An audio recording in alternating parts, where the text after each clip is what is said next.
Welcome to Would You Rather Canadian Confederation Edition. You're about to step into the shoes of real people from the 1860s when Canada was just an idea that not everyone agreed on. Back then, the colonies weren't all united. They had to decide, should we join together and create a new country or go our own way? You'll hear real debates from the past. Your job, make a choice for each one. How to play, for each question. If you choose A, sit down. If you choose B, stand up. There are no right or wrong answers, just important decisions. Let's begin. It's game time with super simple sheets. Ready to play? 1. You're Nova Scotia. Would you rather A. Stay loyal to Britain and join Confederation? B. Join the United States and become an American state? In the 1860s, many Nova Scotians were unsure. They had strong trade ties with the U.S., and some thought becoming the fifth New England state made more sense than joining Canada. But others wanted to keep their British roots and join the new Dominion. Sit for A, stand for B. 2. You're a leader in New Brunswick. Would you rather A.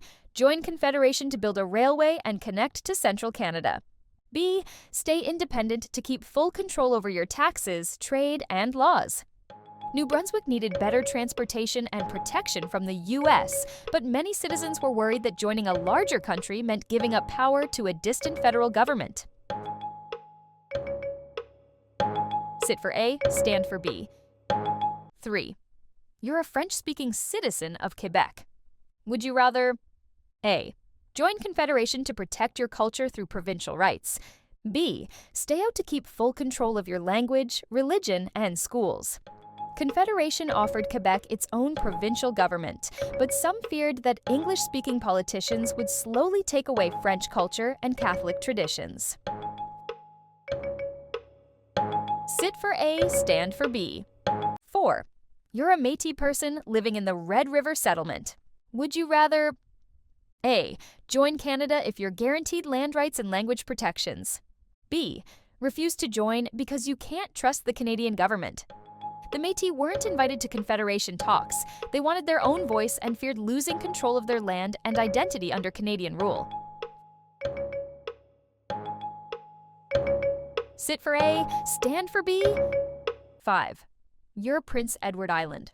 Would you rather A.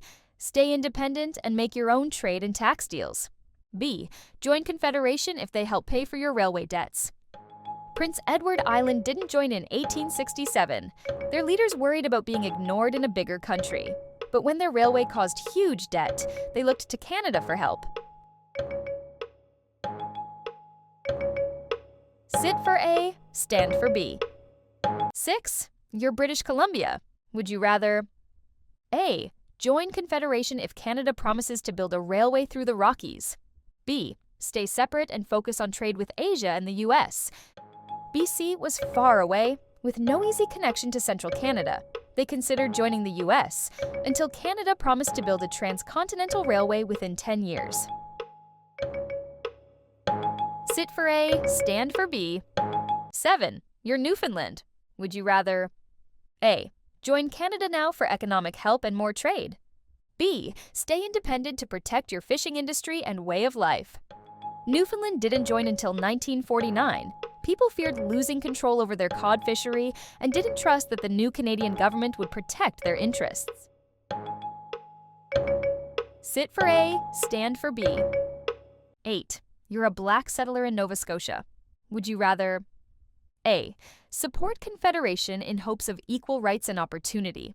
B. Stay cautious after years of discrimination and broken promises? Many Black Canadians were treated unfairly by local governments. Would Confederation bring progress, or just more of the same? Sit for A, stand for B. 9. You're a wealthy merchant in Halifax. Would you rather A. Join Confederation and gain access to a larger Canadian market? B. Stay out to protect your profitable U.S. trade connections? Confederation meant new opportunities, but also new trade barriers with the U.S., which could hurt long-standing business partnerships. Sit for A, stand for B. 10. You're a newspaper editor in New Brunswick. Would you rather A. Publish articles supporting Confederation to encourage unity? B. Use your newspaper to warn people about giving up local power? Newspapers played a big role in shaping public opinion. Editors had to decide whether to push for unity or protect local independence and self-government.